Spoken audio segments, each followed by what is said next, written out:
வசனங்களுக்காக காத்திருக்கும் அன்பர்களை இயேசு கிறிஸ்துவின் இன்ப நாமத்தினாலே வாழ்த்துகிறோம். நாம் கடந்த பாடத்திலே மனித ஞானம் மனித வாழ்க்கையின் பிரச்சனைகளை தீர்க்க தவறிவிட்டது. இனி வரும் வாழ்க்கையிலும் நம்மால் ஒன்றும் செய்ய இயலாது. எனவே தேவன் உங்களுக்கு அளிக்கும் அன்பின் வெகுமதியாகிய இயேசுவை ஏற்றுக்கொள்ளுங்கள் என்றும், நாம் பரலோகத்தை அடைவதற்கு இயேசு கிறிஸ்து நம்முடைய நரகத்தை ஏற்றுக்கொண்டார். மனம் திரும்புகிற ஒரே ஒரு பாவியாகிய நம் நிமித்தம் பரலோகத்தில் மிகுந்த மகிழ்ச்சி உண்டாகும் என்று இயேசு கூறியிருக்கிறார் என்றும், உலகத்தார் பாடும் பாடல் சோகமயமானது, மீட்கப்பட்டவர்கள் பாடும் பாடல்கள் சந்தோஷமானது.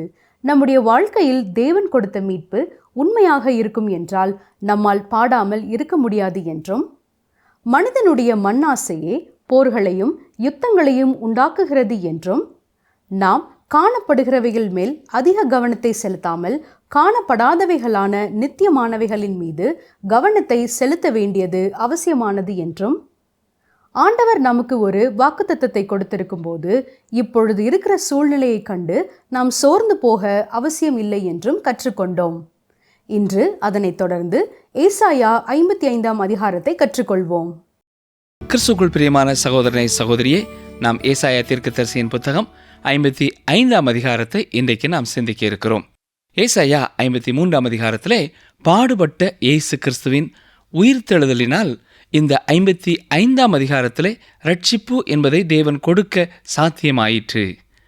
ஏசாயா 54 அதிகாரத்திலே இஸ்ரவேல் தேசத்திற்கு ரட்சிப்பை பெற அழைப்பு கொடுக்கப்பட்டிருந்தது. இப்பொழுது இந்த அதிகாரத்திலே இது உலகம் முழுவதற்கும் கொடுக்கப்படுகிறதாய் மாறுகிறது.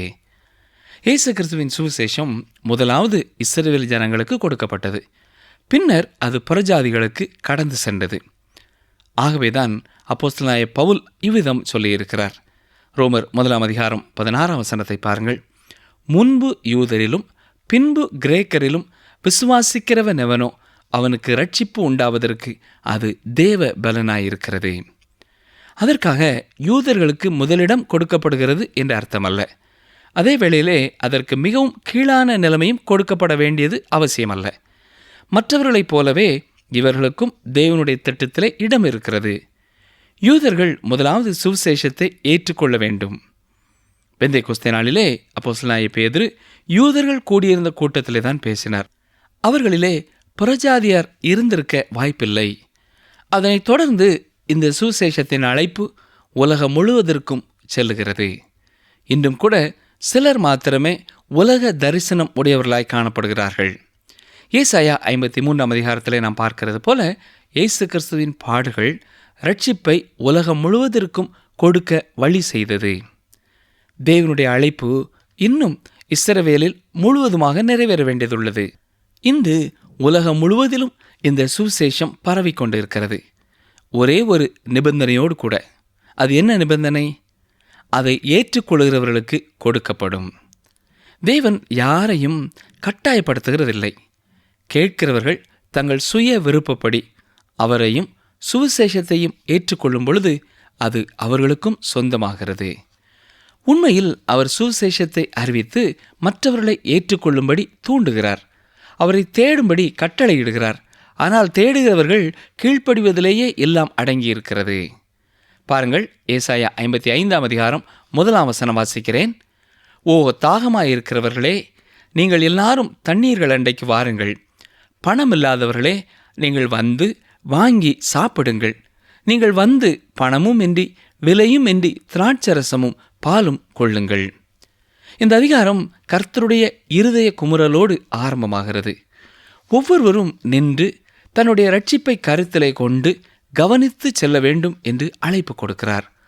ஓ என்பது இரவிலே உதவிக்காக கூப்பிடும் சத்தத்தை போன்ற அர்த்தத்தை குறிக்கிறது. ஒவ்வொரு பலவீனமான ஆத்மாவும் அவருடைய வல்லமையான கரமாகிய ரட்சிப்பை பெற வேண்டும். தேவன் இதைத்தான் விரும்புகிறார். இந்த அழைப்பு உலகம் முழுமைக்கும் உரியது என்பதிலே எந்த விதமான சந்தேகமும் இல்லை. ஆனால் இது ஒரு வரையறுக்கப்பட்டது ஒன்று. குறிப்பிட்ட நபர்களுக்கே கொடுக்கப்படும். யார் அவர்கள்? தாகமாயிருக்கிறவர்கள். ஆம், உலகத்திலே யாரெல்லாம் சுவிசேஷத்தின் மீது உண்மையான தாகம் கொள்கிறார்களோ அவர்கள் யாவருக்கும் இது கொடுக்கப்படும். பூமியின் மேலுள்ள ஒவ்வொரு ஆணுக்கும் பெண்ணுக்கும் வாலிபருக்கும் இந்த அழைப்பு உரியதாயிருக்கிறது. அதாவது எந்த பதவியில் இருந்தாலும், எந்த சமயம், எந்த மொழி, எந்த இனம், எந்த நிறமுடையவர்களாக அவர்கள் இருந்தாலும் இது எல்லாருக்கும் உரியது. ஓ, நீங்கள் எல்லாரும் என்று வசனத்திலே சொல்லப்படுவதை கவனியுங்கள். அதே வேளையிலே இது ஒரு சில குறிப்பிட்ட நபர்களுக்கு உரியது என்றும் சற்று முன்னர் பார்த்தோம். ஓ தாகமாய் இருக்கிறவர்களே என்றார். தாகமாய் இருக்கிறவர்கள் என்று சொல்லப்படும் பொழுது அது மனிதனால் உண்டாக்கப்பட்ட பொருட்களினால், சாராய கடைகளினாலே தாகம் தீர்க்கப்படுகிற நிலைமையை குறிக்கவில்லை.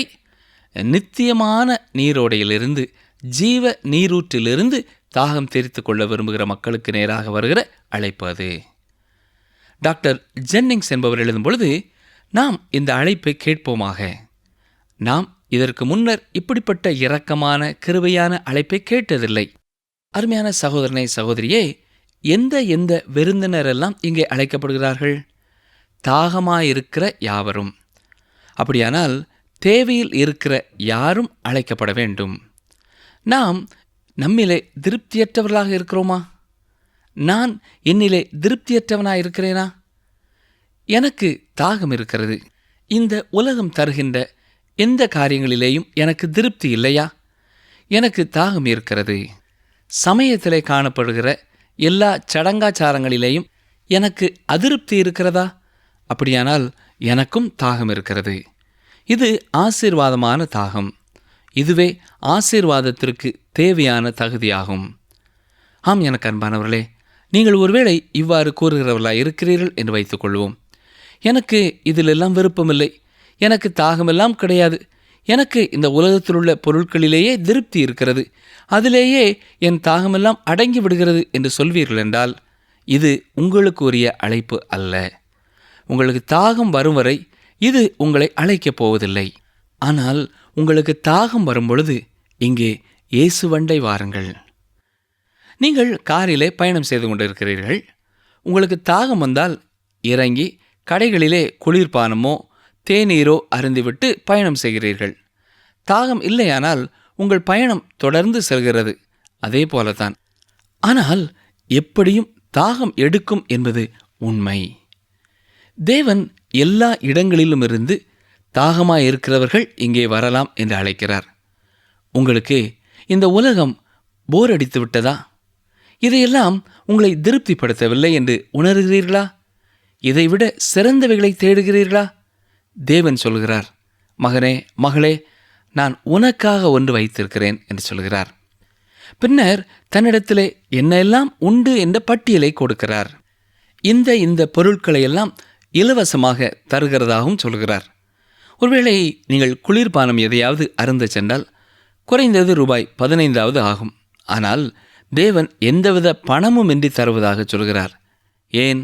ஏனென்றால் ஏசாயா 53 நாம் பார்த்தது போல இயேசு கிறிஸ்து இதற்குரிய கிரயத்தை எல்லாம் சிலுவையின் மூலமாக செலுத்திவிட்டார். ஆகவே தேவனுடைய அழைப்பு இவ்விதமாக வருகிறது. வாருங்கள், வாங்குங்கள், சாப்பிடுங்கள். திராட்சரசமும் பாலும் மட்டுமல்ல, ஜீவ அப்பத்தையும் வாங்குங்கள், குடியுங்கள், சாப்பிடுங்கள். அடுத்து இங்கே 3 விதமான பானம் கொடுக்கப்படுவதை கவனியுங்கள். முதலாவது தண்ணீர்கள். இங்கே தண்ணீர் என்று சொல்லாமல் தண்ணீர்கள் என்று சொல்லப்படுவதை கவனிக்க வேண்டும். எபிரேய மொழியிலேயும் இவ்வாறு பன்மையிலேயே சொல்லப்பட்டிருக்கிறது. மிகச்சிறந்த ஒரு குறிப்பு இது. இந்த தண்ணீர் மிகச்சிறந்த ஒன்றாகும். மேலும் தண்ணீர்கள் என்பது அபரீதமான நிலைமையை குறிக்கிறது. தரத்திலும் அளவிலும் இது அபரீதமானது. இந்த தண்ணீர் ஆத்துமாவிற்குரியது. இந்த தண்ணீரையே இயேசு கிறிஸ்து கொடுக்கிறார். இதை பற்றி கூறும்பொழுது இதே அடையாளத்தை கூறினார் என்பதை கவனித்து பாருங்கள். யோவான் 7:37 பண்டிகையின் கடைசி நாளாகிய பிரதான நாளிலே இயேசு நின்று சத்தமிட்டு, ஒருவன் தாகமாயிருந்தால் என்னிடத்தில் வந்து பானம் பண்ண கடவன் என்று சொன்னார். நாம் நீரூற்று எங்கே இருக்கிறது என்று இப்பொழுது கண்டுகொள்ள முடியும். இயேசு கிறிஸ்துவே அந்த நீரூற்று. அவரே இரட்சகர் மட்டுமல்ல, அவரே ஜீவ தண்ணீராகவும் இருக்கிறார். இரண்டாவதாக திராட்சரசம். இது மகிழ்ச்சியை குறிக்கிறது.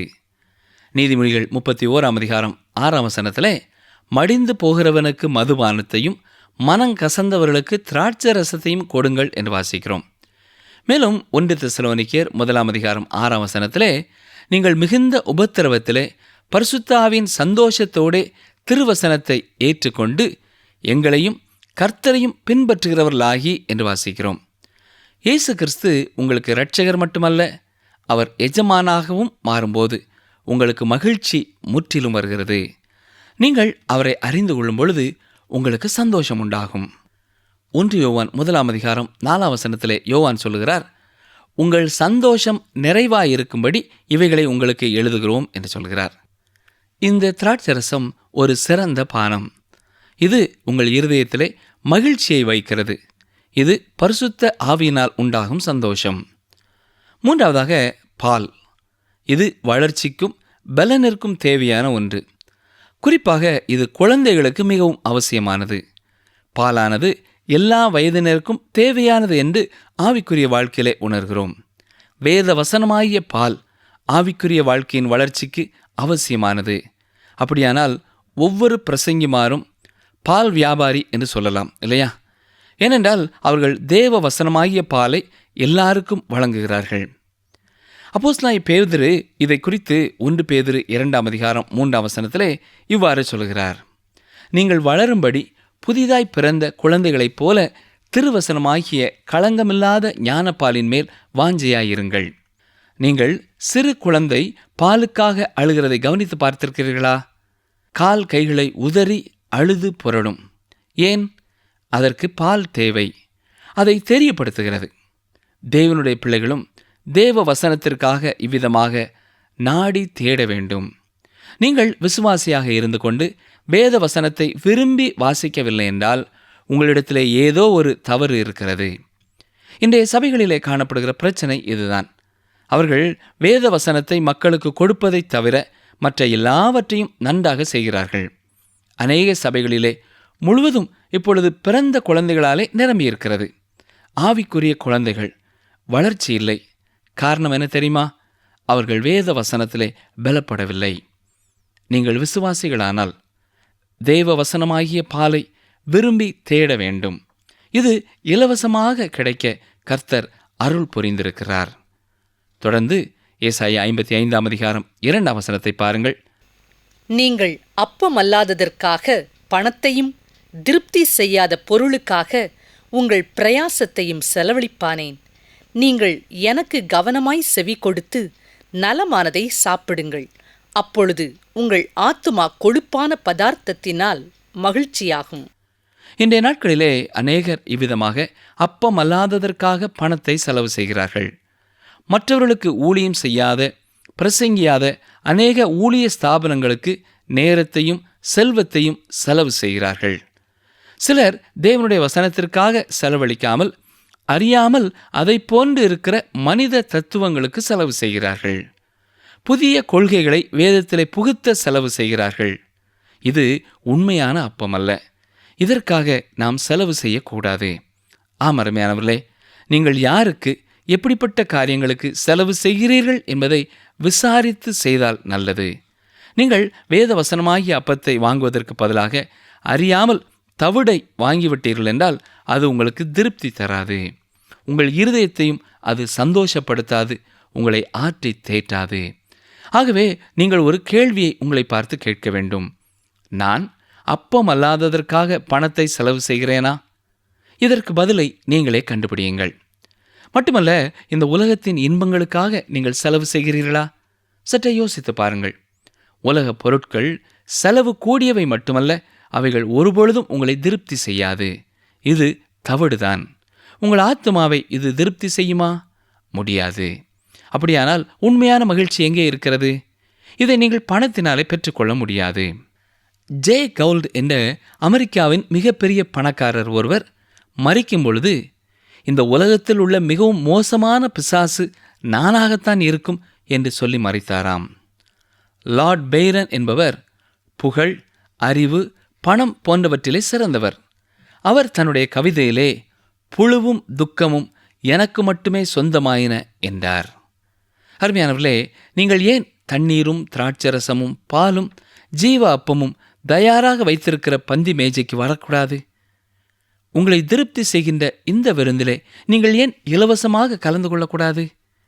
இன்றே இதை நீங்கள் பெற்றுக்கொள்ளலாம். இன்று இதுதான் உங்களுக்கு தேவை, பிரியமானவர்களே. தொடர்ந்து ஏசாயா 55 அதிகாரம் 3 வசனத்தை பாருங்கள்.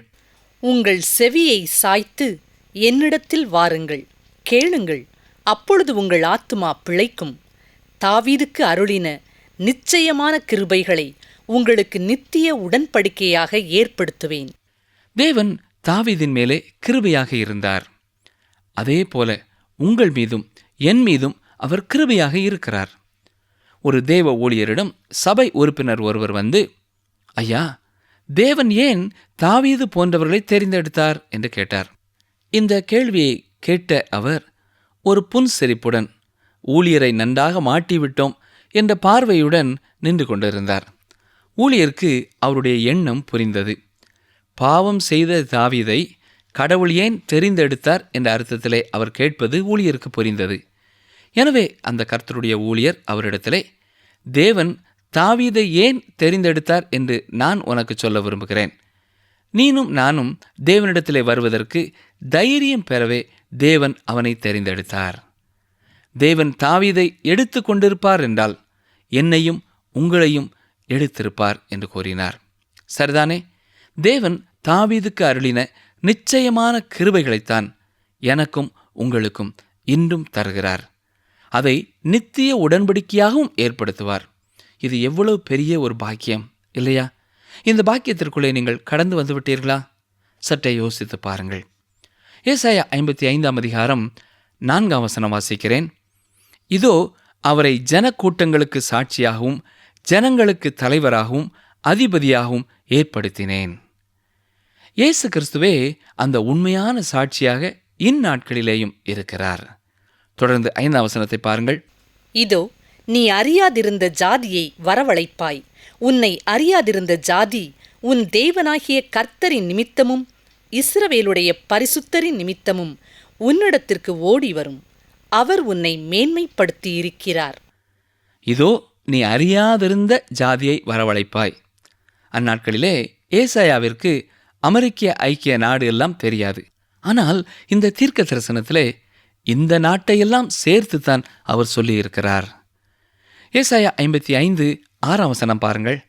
கர்த்தரை கண்டடையத்தக்க சமயத்தில் அவரை தேடுங்கள்.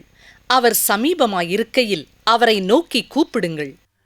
தேவனுடைய வழிகளும் மனிதனுடைய வழிகளும் வித்தியாசமானவை. அவை முரணானவை. தேவன் மனிதனை தேடி வருகிறார் என்பதுதான் உண்மை.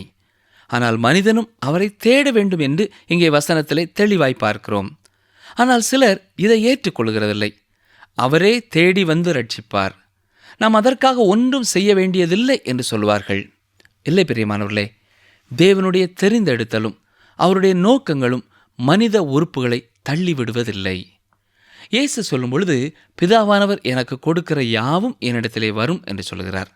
அது மட்டுமல்ல, என்னிடத்திலே வருகிறவனை நான் புறம்பே தள்ளுவதில்லை என்றும் யோவான் 6:37 சொல்லியிருக்கிறார். ஆம், நீங்கள் ஒருவேளை நான் தெரிந்தெடுக்கப்படாதவன் என்று சொல்லக்கூடும். நீங்கள் தேவனிடத்திலே வந்த மறு நிமிடத்திலே தெரிந்தெடுக்கப்பட்டவர்களாக மாறிவிடுகிறீர்கள். அவரிடத்திலே வருவது உங்கள் விருப்பத்திற்கு விடப்பட்டுள்ளது. எனவே நீங்களும் செயல்பட வேண்டும், கர்த்தரும் செயல்பட வேண்டும் என்று பார்க்கிறோம். ஏசாயா 55 அதிகாரம் 7 வசனத்தை பாருங்கள். துன்மார்க்கன் தன் வழியையும் அக்கிரமக்காரன் தன் நினைவுகளையும் விட்டு கர்த்தரிடத்தில் திரும்பக் கடவன். அவர் அவன் மேல் மனதுருகுவார். நம்முடைய தேவனிடத்திற்கே திரும்பக் கடவன். அவர் மன்னிக்கிறதற்கு தயை பெருத்திருக்கிறார். மனிதர்களிடத்திலே அதிக அறிவும் ஞானமும் இருப்பதனாலே தேவனிடத்திலே வர மறுக்கிறார்கள் என்று நீங்கள் எண்ண வேண்டாம். இது ஒரு பிரச்சனை அல்ல. எனக்கு அநேக அறிவுபூர்வமான சந்தேகங்கள் இருக்கின்றன, அதுவே அவரிடத்திலே வருவதற்கு தடையாயிருக்கிறது என்று நீங்கள் சொல்லுகிறீர்களா? உண்மையை பார்ப்போம் என்றால் இது தடை அல்ல, இது பிரச்சனை அல்ல. உங்களுக்குள்ள பிரச்சனை இதுதான். உங்கள் பாவத்தை உங்களுக்கு விட மனதில்லை. இது ஒன்றே மனிதனை தேவனிடத்திலிருந்து பிரித்து வைக்கிறது. துன்மார்க்கன் தன் வழியை விட்டு திரும்ப கடவன் என்று வசனம் சொல்லுகிறது. இதை நீங்கள் செய்யும் பொழுது நீங்கள் தேவனிடத்திலே திரும்ப தயாராகிவிட்டீர்கள் என்ற அர்த்தம். இப்பொழுதே உண்மையிலே உங்கள் வாழ்க்கையிலே தாகம் உண்டாகிறது. தொடர்ந்து கர்த்தர் 8ஆம் வசனத்தில் என்ன சொல்கிறார் பாருங்கள். என் நினைவுகள் உங்கள் நினைவுகள் அல்ல, உங்கள் வழிகள் என் வழிகளும் அல்லவென்று கர்த்தர் சொல்கிறார். மனிதனுடைய வழிகள் வேறு, தேவனுடைய வழிகள் வேறு. மனிதனுடைய வழிகள் தேவனுடைய வழிகளிலிருந்து வேறுபட்டு இருக்கிறது. சுவிசேஷம் என்பது கர்த்தருடைய வழி. இது மனிதனால் உண்டாக்கப்பட்டது அல்ல. மனிதன் ஒருபொழுதும் இதை திட்டமிடவில்லை. இவ்வாறு உருவாக்கவும் இயலாது. கலாத்தியர் 1ஆம் அதிகாரம் 11-12 வசனங்களை பார்ப்பீர்கள் என்றால் இது புரியும். மேலும் சகோதரரே, என்னால் பிரசங்கிக்கப்பட்ட சுவிசேஷம் மனுஷருடைய யோசனையின்படியானதல்லவென்று உங்களுக்கு தெரிவிக்கிறேன். நான் அதை ஒரு மனுஷனால் பெற்றதும் இல்லை, மனுஷனால் கற்றதும் இல்லை. இயேசு கிறிஸ்துவே அதை எனக்கு வெளிப்படுத்தினார். ஆம் பிரியமானவர்களே, சுவிசேஷம் பரலோகத்திலிருந்து இறங்கி வந்தது. இதுவே தேவனுடைய சுவிசேஷம். தொடர்ந்து 9ஆம் வசனத்தை பாருங்கள். தேவனுடைய சுவிசேஷம் வெளிப்பாடு மூலமாக வருகிறது. வாசிக்கிறேன். பூமியை பார்க்கிலும் வானங்கள் எப்படி உயர்ந்திருக்கிறதோ அப்படியே உங்கள் வழிகளை பார்க்கிலும் என் வழிகளும், உங்கள் நினைவுகளை பார்க்கிலும் என் நினைவுகளும் உயர்ந்திருக்கிறது. மீட்பின் வழியை மனிதனுடைய சிந்தனைகள் ஒருபொழுதும் பின்தொடர்வதில்லை. மனித சிந்தனைக்கும் தேவனுடைய சிந்தனைக்கும் மிகவும் வித்தியாசம் இருக்கிறது. ஏசாயா 55ஆம் அதிகாரம் 10-11 வசனங்களை பார்ப்போம் என்றால், தேவனுடைய சுவிசேஷம் கொடுக்கப்பட்டவுடன் அதன் உண்மையான தன்மை, முக்கியத்துவம், துல்லியமான நிறைவேறுதல் போன்றவை இங்கே முக்கியத்துவப்படுத்தி சொல்லப்படுகிறது. இந்த அதிகாரத்தின் கடைசி பகுதியிலே தேவனுடைய வார்த்தைக்கு முக்கியத்துவம் கொடுக்கப்படுகிறது. தேவனுடைய வார்த்தையில் மட்டுமே நீங்கள் சுவிசேஷத்தை காண முடியும். வேறெங்கும் இது கிடைக்காது. ரட்சிப்பு என்பது தேவனுடைய வெளிப்பாடாயிருக்கிறது. தேவனுடைய வார்த்தையானது வானத்திலிருந்து விழும் மழைக்கு ஒப்பிடப்பட்டிருக்கிறது. தேவனுடைய சுவிசேஷமானது உங்களிடம் எதையாவது செய்யும்படி கேட்கவில்லை. மேலும் மனித நினைவுகளின்படியேயும் இந்த சுவிசேஷம் கிடையாது. அவன் பாபேல் கோபுரத்தைப் போல முயற்சித்தாலும் தேவனுடைய வழிகள் வரைக்கும் செல்ல முடியாது. ஆனால் தேவனுடைய வெளிப்பாடு வானிலிருந்து மழையைப் போல இறங்கி வந்ததினாலே அவன் பெற்றுக்கொண்டான். இந்த மழை பூமியை செழிப்புள்ளதாக்கி கனி கொடுக்க வைக்கிறது. விதையை வளரச் செய்து அபரீதமாக விளையச் செய்கிறது. தேவனுடைய வசனம் விதையாக இருக்கிறது என்பதை நாம் அறிய வேண்டும். மழையும் விதையும் ஒன்றாக சேர்ந்து மனித இருதயத்திலே விழும்பொழுது அதிலே கனி உண்டாகும். தொடர்ந்து 12ஆம் வசனத்தை பாருங்கள். நீங்கள் மகிழ்ச்சியாய் புறப்பட்டு சமாதானமாய் கொண்டு போகப்படுவீர்கள். பர்வதங்களும் மலைகளும் உங்களுக்கு முன்பாக கெம்பீரமாய் முழங்கி வெளியின் மரங்களெல்லாம் கைகொட்டும். பூமியில் விழுந்த மழையானது அங்கே செடி கொடிகளை உண்டாக்கி பச்சை ஜமுக்காலம் விரித்தது போன்ற தேவ நாம மகிமையை சொல்லும். 1000 வருட அரசாட்சியிலே பூமியானது தேவனை மகிமைப்படுத்தி சிருஷ்டிகரை, மீட்பரை புகழ்ந்து பாடும். ரோமர் 8:22 என்ன சொல்கிறது?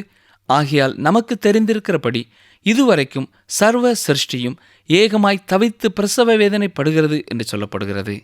இது 1000 வருட அரசாட்சியிலே மீட்பை சந்திக்கும். இறுதியாக 13ஆம் வசனத்தை பார்ப்போம். முட்செடிக்கு பதிலாக தேவதாரு விருட்சம் முளைக்கும், காஞ்சொரிக்கு பதிலாக மிருது செடி எழும்பும்.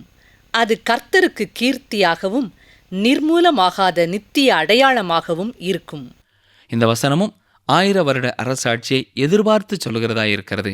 அப்பொழுது பூமி சாபத்திலிருந்து விடுவிக்கப்படும். பூமியின் சாபம் முட்செடி, காஞ்சொரி போன்றவற்றால் இங்கே விவரிக்கப்படுகிறது. இயேசு கிறிஸ்து சிலுவிலே மரித்த பொழுது அவர் பாவிகளை மட்டும் மீட்கவில்லை, சாபத்திற்குள்ளான நிலத்தையும் கூட அவர் மீட்டுவிட்டார். எனக்கு அருமையான சகோதரனை, சகோதரியே, சிலுவிலே மரித்து நமக்கு இலவசமாக இயேசு கொடுக்கும் மீட்பை நாம் பெற்றுக்கொண்டிருக்கிறோமா? அந்த மீட்பின் நிச்சயம் உங்களுக்கு உண்டா? சிந்தித்து பாருங்கள். அவர் கொடுக்கும் ரட்சிப்பை பரிபூரணமாய் பெற்று நித்திய ஜீவனுக்காக ஆயத்தப்படுங்கள். அதுவே நித்தியம், அதுவே சத்தியம். அன்பர்களே, இன்று நாம் கற்றுக்கொண்ட சத்தியங்களை சற்றே ஞாபகப்படுத்திக் கொள்வோம். ஒவ்வொரு பலவீனமான ஆத்துமாவும் இயேசு கிறிஸ்துவனுடைய வல்லமையான ரட்சிப்பை பெற வேண்டும். இயேசு கிறிஸ்து இரட்சகர் மட்டுமல்லாமல் அவரே ஜீவ தண்ணீர் ஊறும் நீரூற்றாகவும் இருக்கிறார். தேவனுடைய வசனம் விதையாக இருக்கிறது. தேவனுடைய வெளிப்பாடு வானத்திலிருந்து மழையைப் போல இறங்கி வந்ததினாலே அவன் பெற்றுக்கொண்டான். மழையும் விதையும் ஒன்றாக சேர்ந்து மனித இருதயத்திலே விழும்போது அதிலே கனி உண்டாகும். நன்றி நேயர்களே, மீண்டும் அடுத்த நிகழ்ச்சியிலே சந்திப்போம். கர்த்தர் உங்களை ஆசிர்வதிப்பாராக. ஆமென். இது கர்த்தருடைய ஊழியக்காரரின் சுதந்திரமும் என்னால் உண்டான அவர்களுடைய நீதியுமாயிருக்கிறதென்று கர்த்தர் சொல்லுகிறார். ஏசாயா 54:17.